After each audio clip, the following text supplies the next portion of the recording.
A sua força está na sua fé. Tem fé, tem força.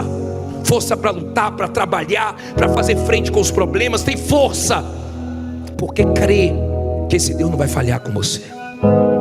Você acha que o Deus que tirou Daniel da cova, que o Deus que tirou José da prisão, o Deus que tirou Jeremias do fundo do poço, você acha que esse Deus não pode tirar você dessa situação? Tire essas coisas da sua cabeça. Eu já fui preso, eu tenho um nome sujo, como é que minha vida vai mudar? Ninguém vai abrir a porta para mim. Deus abre a porta para você. Quem está colocando essas coisas na sua cabeça é o diabo, é o mal, para você voltar para a vida errada. Porque com o nome sujo ou com o nome limpo, Deus vai te honrar, se você se voltar para Ele. Deus é Deus.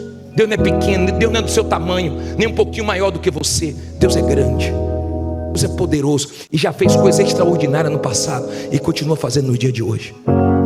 Você não pode perder sua fé. Amém?